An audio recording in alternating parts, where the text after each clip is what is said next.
If we really cared about looting, our politicians would be out there on the front lines with the protesters, wearing masks, but putting their bodies on the line between protesters and police. If we really cared about looting, then the police would be talking to the organizers of these protests beforehand to ensure that they were working with them to ensure that order was maintained. Most of these protests are being put together by established civic groups, community groups that have a stake in their community. If police were working with them proactively, letting those protesters take the lead, that's what we would be doing if we really cared about looting. If we really cared about looting, we would just say any locally owned business will pay for your repair. We'll pay for your restocking. We will take care of you because there are bigger things for us to focus on right now.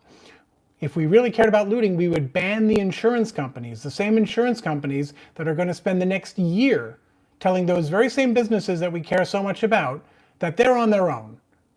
And we're going to stand by silently while it happens, despite supposedly caring about looting. If we really cared about looting, if we really cared about local businesses, we wouldn't have let Wall Street spend the last 4 decades rewriting our laws, rewriting our regulations to make it legal for them to loot our main streets in slow motion right in front of our eyes. If we really cared about looting, if we really cared about our small businesses, we wouldn't keep treating the stock market like it's an indicator of how we're all doing instead of an index to track how much they've stolen from us. And we wouldn't be cheering when it keeps rising during the looting. If the business world doesn't care about the looting, why should we? And if we really cared about looting, maybe we wouldn't help Wall Street push us all into fragile gig economy jobs that explicitly tell us we're on our own and we have to fend for ourselves. Looting is the logical endpoint of the gig economy. If you don't want looting, maybe don't spend years glamorizing and celebrating people who are disrupting the economy that gave us the order you claim to love so much. And if we really cared about looting, if we had a tiny bit of brains even, maybe it would have occurred to us that stripping jobs away from 40 million people, the president telling us literally, telling Americans that he wanted our kids back in school, even if some of them might die, with no way to pay for their health care if they do get sick, because you've lost the health care that comes with your job, and your gig economy job doesn't provide for health care. And the Republicans are working right now to finish off Obamacare. So any last vestige of hope you might have had for that, that's gone too. And oh, you're also terrified, by the way, because you might not even have a place for your kid to lie down and be sick, because in a month or so, you might not be able to afford your rent. You think looting is bad now? Wait till millions of people get evicted. Wait till school's supposed to start up again and the kids can't go. Some because they've lost their homes and they don't even have a school anymore. Others, college kids, can't afford to go back to college. And they'll be out there and they'll have nothing to do. You think looting is bad? You care about looting? Take care of people before there's looting. Then there won't be none. Sorry, I was thinking of the old phrase, don't start none, there won't be none. So don't waste any breath. I don't want to hear any Democrat, that includes Joe Biden today, telling us order must be restored before justice can be pursued. If he didn't say jack about justice back when we had order, don't ask for order now. And if you think banning chokeholds is even the tip of the iceberg of the problem, excuse me, if you think banning chokeholds is even the tip of the iceberg of the solution, then you're part of the problem. Our problems are much bigger than that. And it's time we started talking about the real looting that's going on, the real problems that are going on, the real injustices that are going on. The looting, we obviously don't care about because we've been facilitating it for decades. That's my rant. Let's see what you guys have to say.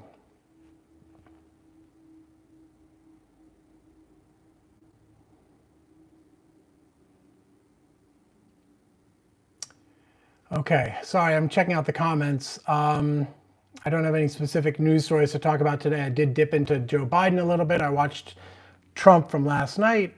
Like, shut up about the looting already, right? What are the problems that we're dealing with right now? This is bigger than George Floyd. This is bigger, I'm sorry, than even Black Lives Matter. At this point, the response to the protests is now fueling the protest. This is now an anti-authoritarian protest movement that encompasses and embraces and celebrates Black Lives Matter for sure. But we've now reached that point, right? Where if you did that old saying about first they came for these people, then they came for those people, it's now everyone, right? The methodologies have all been put in place by both parties. The looting has been going on, the justification of the use of extreme measures on some people has been institutionalized by both parties because they were scared of those bad people and didn't realize or didn't care or were too stupid to understand or too cowardly to stand up for the fact that when you make it okay to use certain measures against bad people, all that anyone has to do now is label someone they don't like bad people, and they get to use the things that you said were okay. So if you don't like what Donald Trump is doing, maybe you shouldn't have changed the laws to let him do it. Maybe you shouldn't have helped him build up a massive military regimen that spans the globe.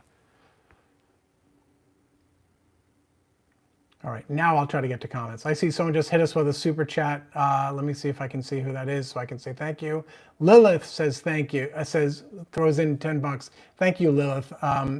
Your guys' support and backing means everything every day. Lilith writes, the kids are uprising because they have no future. We're failing them. If they revolt for change, I'm fighting with the kids. I owe it to their future. I'm going to try, by the way, to get to a protest at 4 p.m. Eastern in Jersey City today. So if you're there, I hope you'll look for me and stay 6 feet away.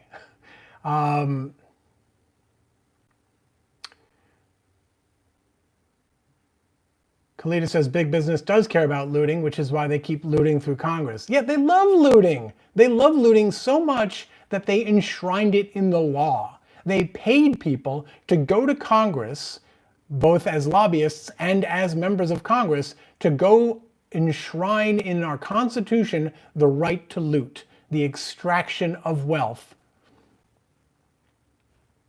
Thank you for that, Kalita.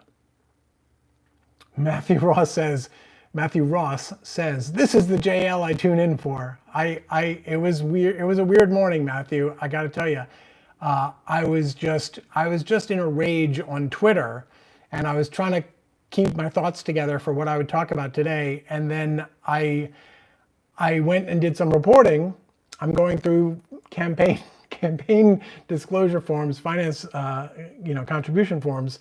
And it all sapped away, all the anger, all the coherence of my thoughts. And then I sat down again to figure out, okay, now I got to review what I'm going to say to you guys today. And I went back through my tweets, and then I was just enraged again. And it's hard to police our rage, right? To make sure that we are enraged at the right people. I am, of course, enraged and disgusted with Donald Trump. But the mad dog in the yard isn't who you direct your efforts at, right? It's the people whose job it is to keep the mad dog on the leash that you yell at. And one of the points I was making on Twitter this morning was most of the violence being committed out there, the government violence, is not being committed by the army. It's not being committed by the National Guard. It's primarily local police forces. And a lot of those local police forces are run by Democrats. They are certainly one subject of my rage. Democratic politicians who aren't out there on the streets human shielding the protesters, they are a subject of my rage. None of Your Business says, thank you so very much. Thank you, None of Your Business. Thank you for being here and for supporting what we do. Curious Cleo says, government is the biggest looter of all. I got to push back on that. Government is a tool, right? Government is a tool that can be used by different factions, right? And our structure of government is essentially a fight over who gets to use that tool and how. And we have had in the past a government that was not a looter, that was a facilitator of rising standards of living, right? If you go back to the 40s, the 50s, the 60s, the government enabled labor collectively to fight for their own interests. And that was for the benefit of the entire country. The government put an artificial cap on how much money you could make in certain ways. If you wanted to go find, a diamond mine or whatever, and that was on your property, great. But the income you get off of it, after it reaches a certain point, the government is going to take the vast majority of it. So that government was anti-looting. And we gave it away because we got suckered in by stupid narratives. Stupid narratives about autonomy, about freedom, about the conflation of those two things, about individualism, right? Does anyone feel individually empowered right now? Right? Where's our power coming from? It's coming from acting and speaking collectively. All these people saying, we need leaders. They're out there in the streets. We have leaders. We have thousands of them, right? Why is it that when people want leaders, they only seem to want one, right? You've got tens of thousands of leaders in the streets right now. They're all leaders, right? If we love leaders so much, why aren't we freaking thrilled out of our socks to have legions of them on the streets right now? If you want one leader, what you really are asking for is not to have to do the work, right? Oh, just you take care of it so I don't have to think about politics, right? That's really what we're talking about when we want one leader. If you really love this country and you think leadership is important, you should be freaking thrilled to have tens of thousands of them out there right now. And if Democratic politicians want to be seen as leaders, maybe go show up in their ranks. Maybe tell their police department, this is going to end, and we're going to do this very differently. And there are some police departments and some civic leadership out there that are doing this right. There are peaceful protests. There are protests where all factions of society are speaking in unison about the value, the equality of Black lives, and speaking out against authoritarianism. Sorry, to get to your point, Cleo. Government is, you are correct, government is currently the biggest looter of all, but that's because that tool has been co-opted by a tiny handful of rich people. And not just under Trump. That's been an ongoing procession, right? And it's not always been witting, it's not always been malicious or greedy. They've spent decades writing narratives about crime, zero tolerance, writing terrorism, for instance, isn't the existential threat to our nation. Terror is, right? But they've been writing this narrative, we've got to be afraid of terrorism. And what does that mean? That means anything is justified to stop it. And if anything is justified to stop terrorism, well then why wouldn't anything be justified to stop crime? And if anything is justified to stop crime, why wouldn't anything be justified to stop someone from disobeying police? Bing!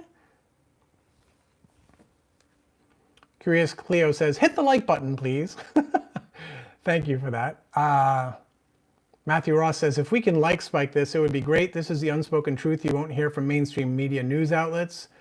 Thank you, Matthew. Kalita says, well, I guess people will have to find something to do. And one thing I want to point out is that when I was in my tweet rage this morning, I took a few tweets that were about police acting out of line in local cities, and I retweeted them. I retweeted those tweets about police getting out of line with the contact information for the mayors of those cities. If you are concerned, and I'm not going to judge how you decide whether you're concerned. I'm going to honor whether you think you're concerned. If you are concerned about going out to protest and support the people who need your support, you don't have to. You can, from the comfort of your home, in your jammies, with a nice bottle of something by your side, sit there and work the phones and work the emails and tell these leaders, a lot of whom are Democrats, this is no good, this has to stop, you're watching them, and you're going to speak with your wallet and your voice on social media and in campaign contributions when it comes down to it. You can speak.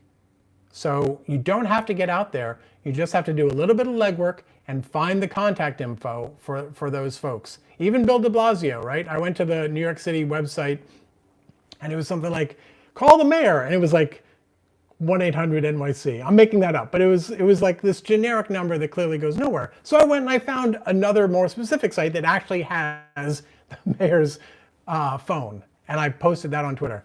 Go light him up, guys. Go light him up. I mean, after you're done watching this video.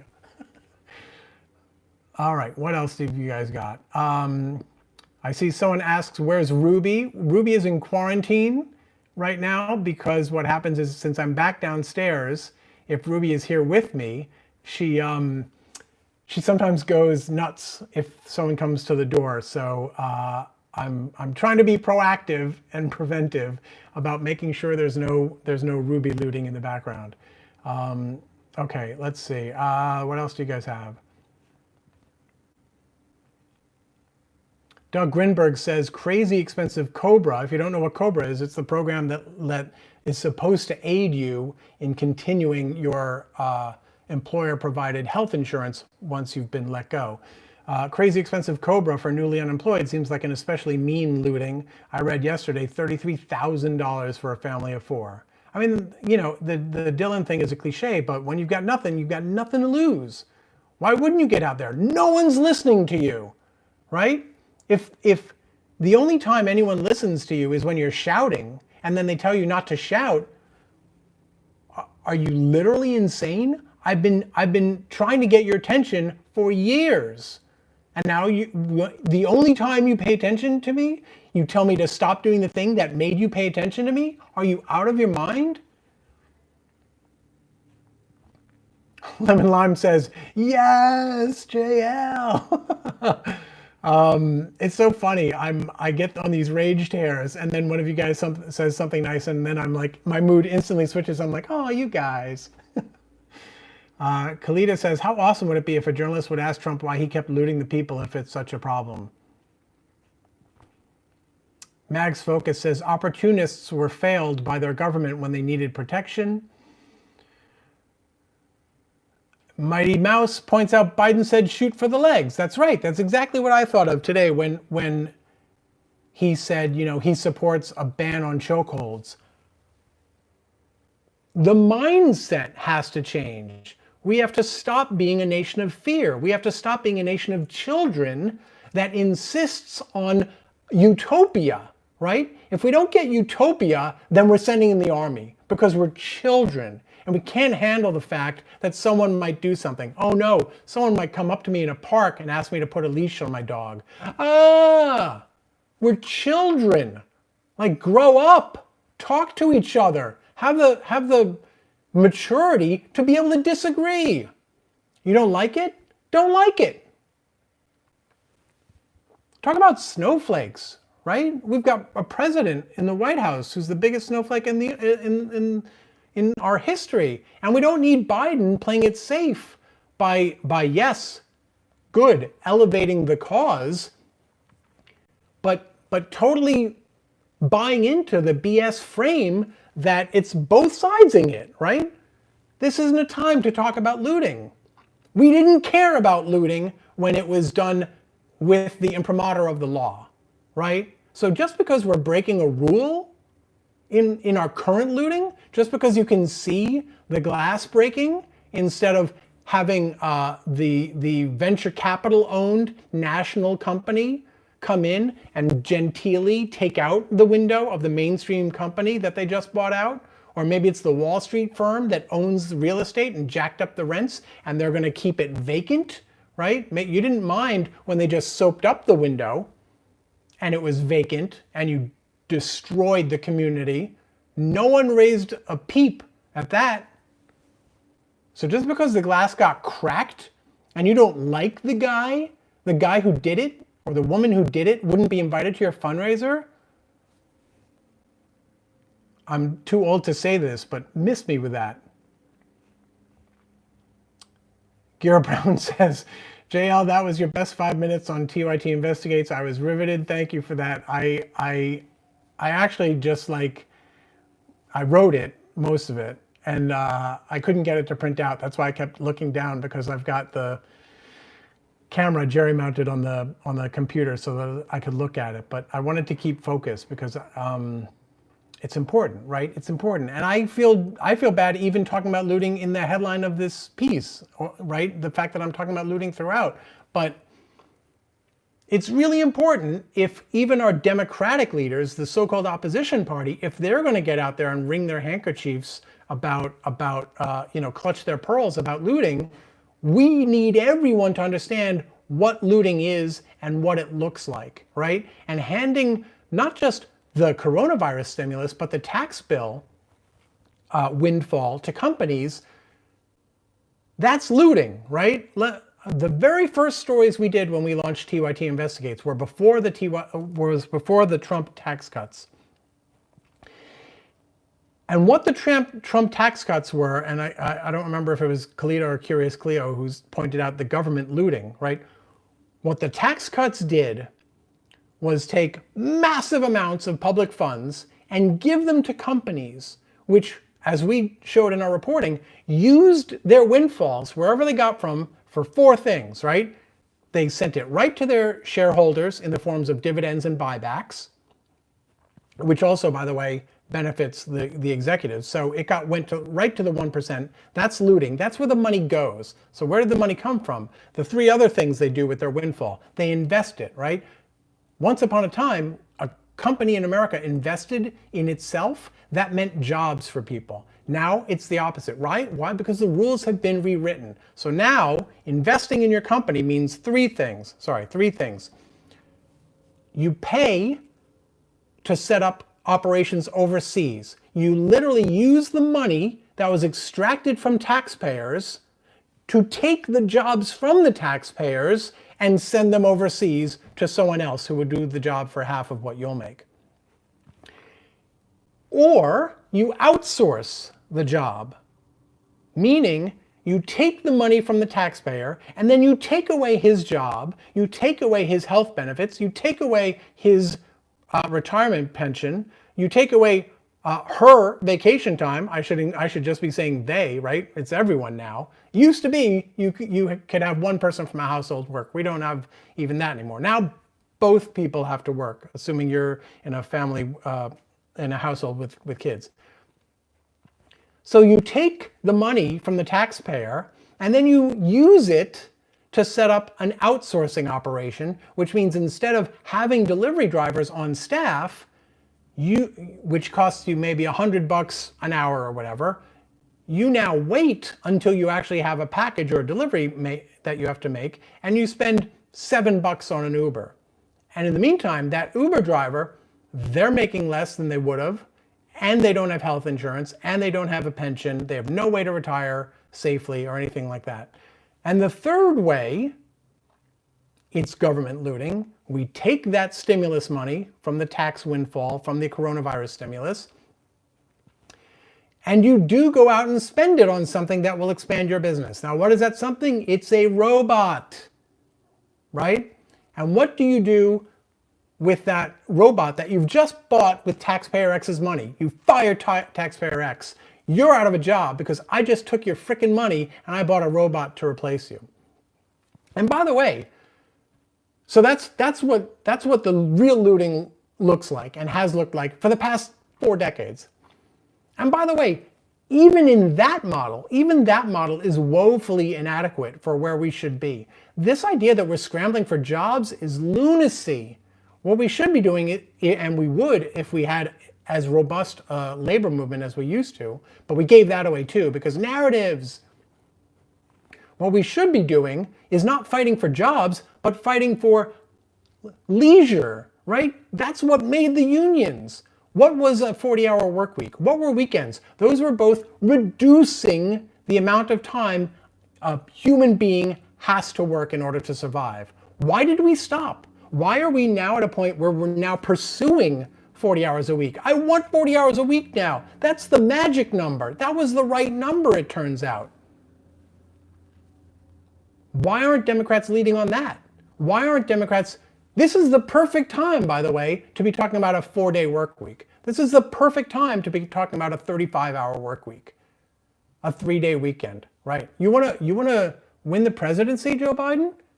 Why aren't we talking about 3-day weekends, right? Trump wanted to return the coal industry, to its level of productivity back in the 70s. Excuse me, to its level of output in the 1970s. Here's the problem with that.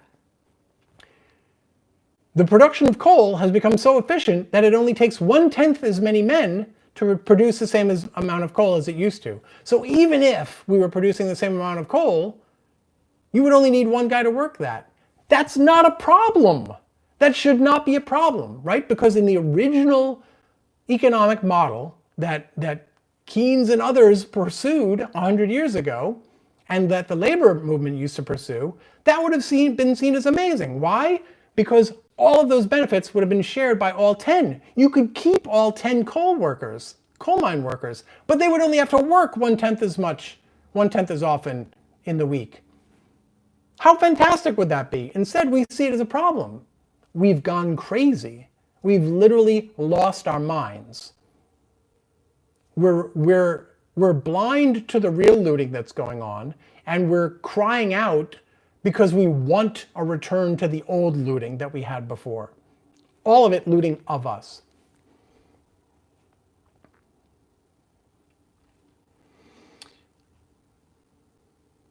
Curious Cleo says, I like the various ways that white people are being informed on how they can better be allies, especially during protests, but also on informing and helping protect Black and brown people from violence. Alice Murphy says, Jonathan, this may be your best live. People like the anger, man. People like that anger.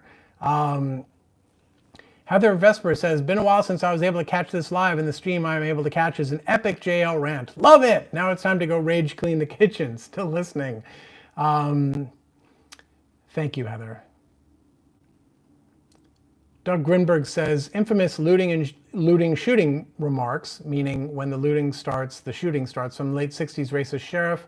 Stephen Miller phrase has its own Wikipedia article. Mags Focus says, you said it better. I think this is referring to someone else. Local news has been dismissing looters as though there's no message in their actions. They pay taxes as a whole more than most corporations and get little or nothing in return. Kitaboot Forever says, Twitter, man, I can't even look right now. I've deleted so many people off my Facebook lately because of the racist crap they've been saying. D. Scully says, gosh, Jonathan really has his hackles up. I like it. This is the adrenaline shot that I needed. Let's see. Matthew Ross says, you are appreciated, JL. Thank you, Matthew. So are you, man. Matthew says, be careful in NJ. All sides are to blame for this. And I disagree. And you speaking truth about and to power can only help. Unless you mean, when you say all sides, if you mean both parties, I'm with you 100%. So I apologize for ing you if that's what you meant. Kalita says, I know, Scully, it's interesting to see his development on air, LOL. So I should warn you, I'll probably be back to, my usual, well, let's think about this on Thursday when I come back. Doug Grinberg says, yes, pitchforks are greedy oligarchs, corporations, their rigged system, Congress, lobbyists, ALEC, that's the American Legislative Exchange Council, which writes corporate authored laws for state legislatures, U.S. Chamber of Commerce, which is very distinct from your local Chamber of Commerce, or at least it's not identical. Hopefully your Chamber of Commerce isn't as bad, but don't assume that all chambers are bad.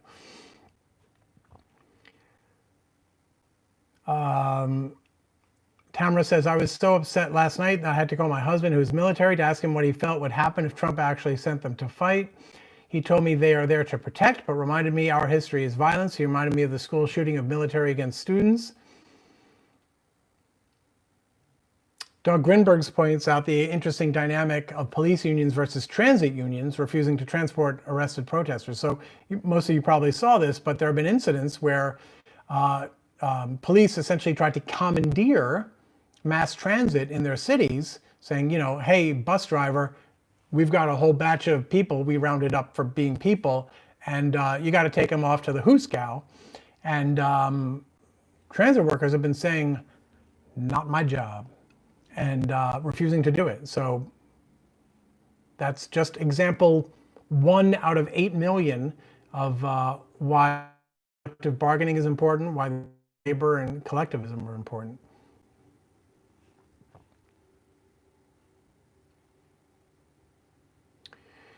D. Scully says rightists don't care about human lives or dignity because they lack empathy for others. They care about order and property and obedience, regardless of party affiliation. So I think there's, I hate to lump anyone in with any kind of generalization.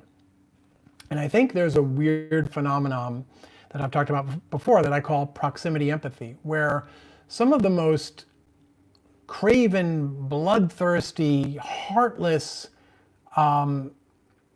right-wingers that you will hear in media especially, it turns out they do care about human lives and dignity, but only when it's immediately in front of them and it's someone who's, for whatever reason, been made okay in their eyes, right? Either a mutual friend says, oh yeah, this is so-and-so, he's a really good guy, whatever the story might be. And if they get to know you, right? And we saw this with like Cheney and his gay daughter, right? We saw this with Dan Quayle and abortion when it's his daughter. And we see that as cronyism. But to me, it's an indication that there is actually the potential for empathy there.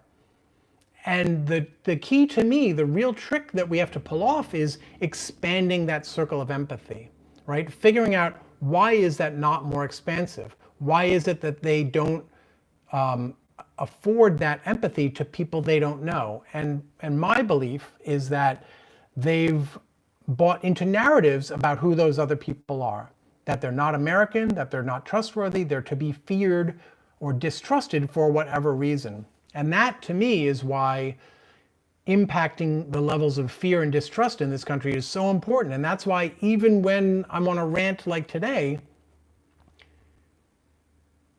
I still think it's important that we need to ratchet down the amount of othering that we do, the amount of labeling, the amount of distrust, the amount of fear. And yes, even when people are screwing up and doing horrific things, I still think an assumption of good faith gets us to a better place. It's not as satisfying in the moment. It might not even be justified, but I think overall that gets us to a better place. I think Joe Biden wants to do the right thing here. And so it's to us to educate him on what that is, what that looks like, and then incentivize him for it. And when people do move in your direction, God, man, reward it, right? So many people, the reaction is not good enough. You're announcing, I don't care what you do. Well, then they're not going to care about pleasing you, right? These people are human. And when we say they're not human, when we say Donald Trump is a monster, what we are doing is we're saying it's okay to label people monsters, right?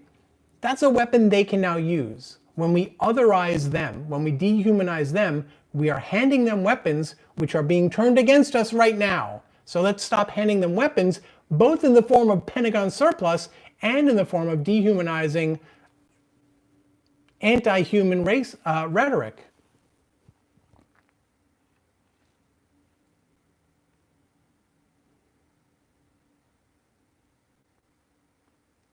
Doug Grinberg says this stream has the same audio and static distortion issues with other TYTI presenter. That's not good. I wonder why that is. I'm using the same mic and phone I've been using for a year now. Tresa Ann says the looting is the physical displacement of the screams which have been ignored for hundreds of years. This was just a matter of time before Americans lost it, given all the piles of abuses we endure.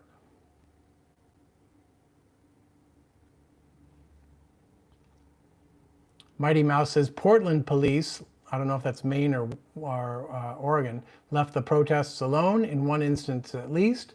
I mean, that's the thing. Everyone's going nuts about, stores getting windows smashed and looted in New York City last night. Would that have been better if the police came in? Does anyone think that would have been a better scenario? If maybe half the stores were looted, but oh, by the way, there were bodies on the ground?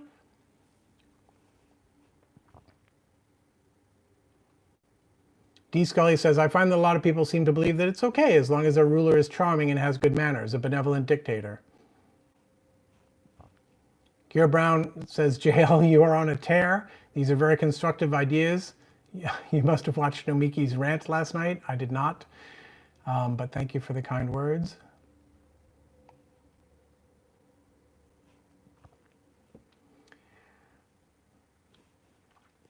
Sorry.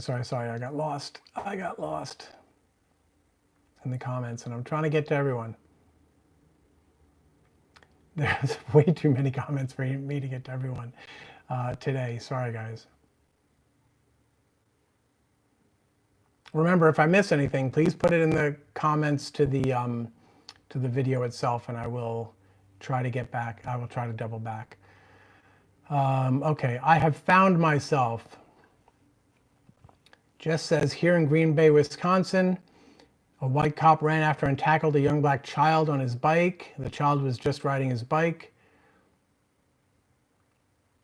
Doug Grinberg says, I left a bunch of nasty voicemails for various S-bag politicians last night. We got to kick ass. D. Scully says, I saw a congressperson get maced the other day. I think I saw that too. Imperator 1 says, not chatting today, in a bad place. Love you all. Hopefully back sometime this week. We'll listen to this later. Yes, come back. We're all in a bad place. We're in our own different bad places. I'm not saying that they're all the same, but we're all in a bad place, and we'll be better off if we're there together. I'm not saying people don't need their alone time. Self-care. Just know that folks are here.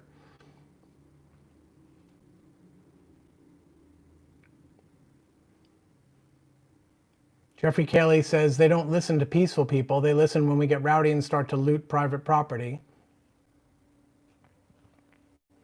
Doug Grinberg says mean things about Joe Biden.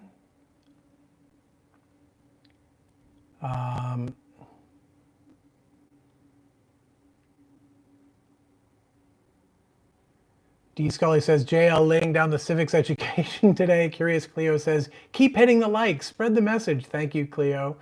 And thank you, D. Scully.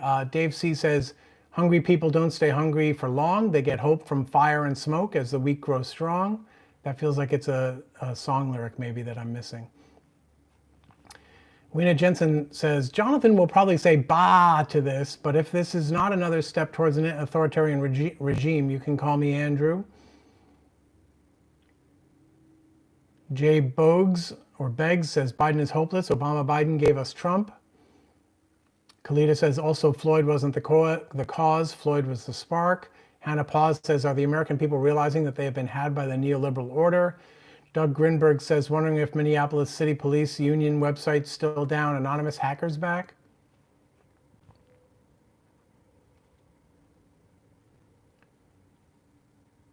Jay Beggs or Bogues says, Dems led the looting or lead the looting. Thanks, Nancy. Maybe you could expand on that, Jay. Tamara says, we obey laws because of our social contract. Those officers and our governments repeatedly allowing the people to get screwed has broken our contract on so many levels. That's the thing. That's such a great point, because once you sever us from the project of improving our lives, then you can't expect us to care about the things you got by severing us, right? I've been talking for months about the fact that the Wall Street, that the stock market, Dow Jones index, whichever index you want to look at, no longer has any bearing on the standard of living of the average person living in this country. No bearing whatsoever. Which means basically Wall Street has said, oh, turns out we have liftoff. We've got liftoff here, guys. See you later. Bye. Good luck down there. We'll be up here chasing 25,000. Once you've pushed everyone else out of the hot air balloon, they've got no incentive not to shoot you down.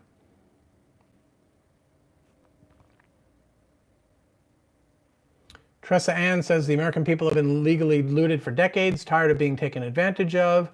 I do think, I want to honor George Floyd. I want to honor Black Lives Matter, but I do feel like this has taken on additional themes. It's become a response to the response. It's become a moment where we have to stand up against authoritarianism. We have to say, no, this is not how we work. We do not want 100% order, right? I miss chaotic New York City, right? I used to get mugged as a kid all the time in New York City. And it was scary, and it wasn't good, and I didn't like it. But the city itself wasn't dead, right? Perfect order. The utter absence of entropy, of chaos, none whatsoever, is death for a society, right? Hannah Pause says, and this is so true, says in the 1930s, bank robbers were folk heroes. They were frickin' Robin Hoods in people's eyes, right? The newspapers used to be full of their exploits. People loved it. Jess says, in New York City, people broke into a bank. I don't know how to feel about that one, but I did laugh while watching them. Doug Grinberg says, I'm still sore with Bernie about not calling out Obama, Biden, hope, change, yes we can, BS failure. Gave us mandatory Heritage Foundation Romney Care. Lieberman sabotaged the public option. Mighty Mouse says, I haven't seen Bernie say one word about Biden since the endorsement. I think he has. I think he has been out there. I'm not sure anyone's listening, but I think he has. And by the way, I love the media saying, why is Bernie still in the race? And then the minute he's out, they stop paying attention to him. You idiots.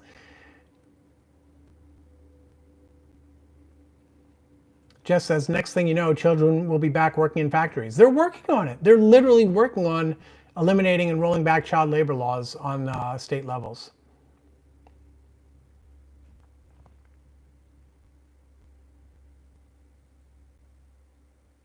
Kalita says that's why robots were invented officially. In other words, robots weren't invented to replace us. They were invented to allow us leisure, right? That was a worthwhile pursuit, right? It didn't mean playing video games necessarily all day, although some video games now are sufficiently sophisticated and engaging that that's not even a terrible pursuit as well. But it was about being able to create art, to appreciate art, to deepen friendships, to engage in your community. Right? All the things that are better than working. I don't know at what point we decided that work is the most noble thing you can do. We've let this like tiny class of alpha psychotics who want to do nothing but accumulate and win and beat other people, we've allowed them to determine what's going to be the narrative that defines who we are as a country. This idea that we're all supposed to want to work, what? I mean, what? There's no bearing for that in psychology. There's no bearing for that in the animal kingdom. There's no bearing for that in history. Just ask President Golfsalot.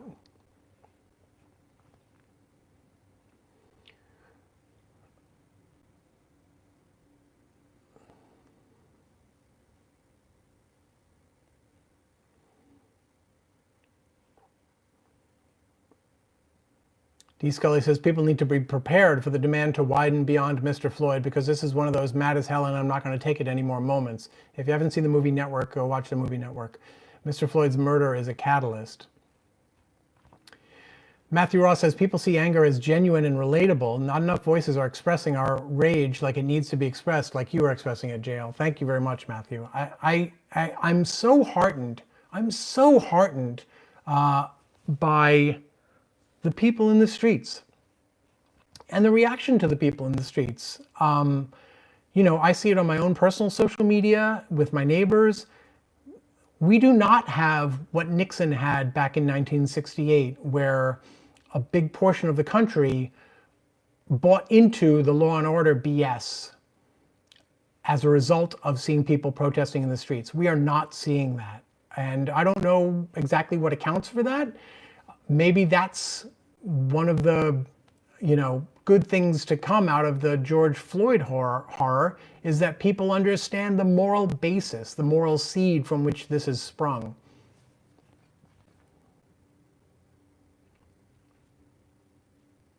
Dave C. says, we live in a comfort-driven society that doesn't change unless they have to. Time to force it.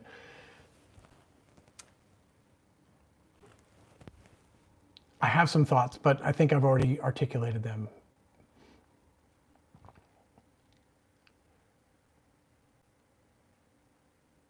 Matthew Ross clarifies earlier that the reference to both sides was to both party, Democrats and Republicans, not the two sides of the protest.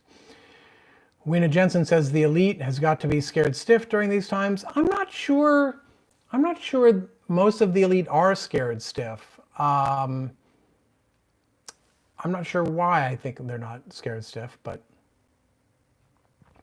Kiddaboot Forever says, I like your raw emotion. It shows that we as people of color have real allies. Thank you, JL. Thank you for that. And the only thing I would question is what's a real ally, right? I don't think that I can presume to say I am a real ally. I will screw up. I will be ignorant of things that I should know, and I will make mistakes. So I hope it's okay that the best we can do is to try to do the best we can do.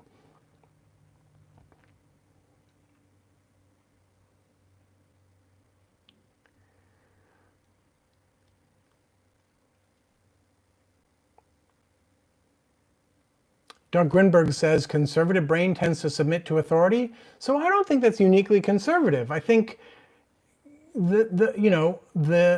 I think it's a very human, nonpartisan thing to sort of view election day as the end, right? Everyone sort of thinks, okay, I got them elected, now I'm done. That's an authoritarian impulse.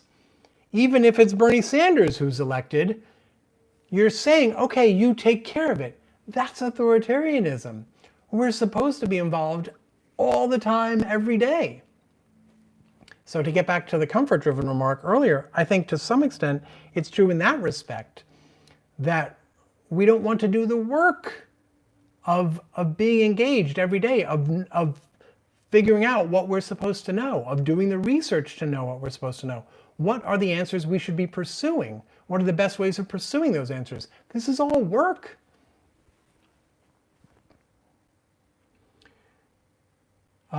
HR says, Jonathan, you're doing amazing, sweetie. Thank you, HR. Thank you very much for that. I'm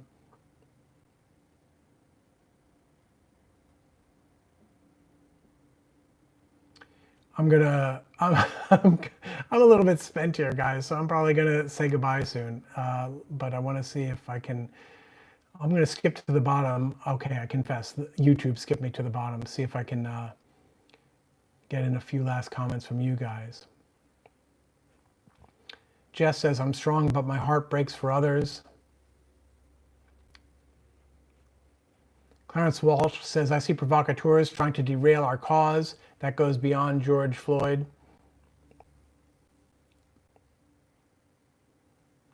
Lilith says there was a man in DC yesterday who took 100 protesters running from the authoritarian police into his home for protection until 6 a.m. this morning.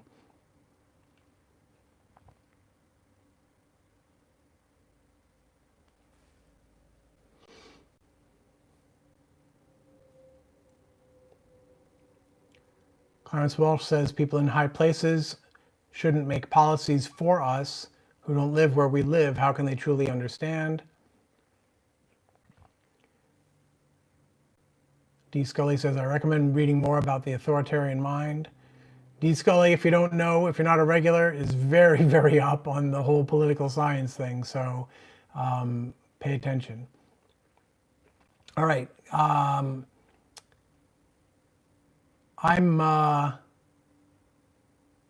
done. I'm done. Kiddaboot Forever just kicked in $5 and says, but you acknowledge that there's a problem and actively seek a resolution. You're using your platform for good. Thank you. Thank you. Thank you. One reason I don't like calling Donald Trump a racist, why I don't like calling anyone a racist, is there are more than one reason. One is I don't know what's in a person's brain, in their DNA, and I don't trust my own ability to judge, to make a declarative statement, you are X. But my other concern is that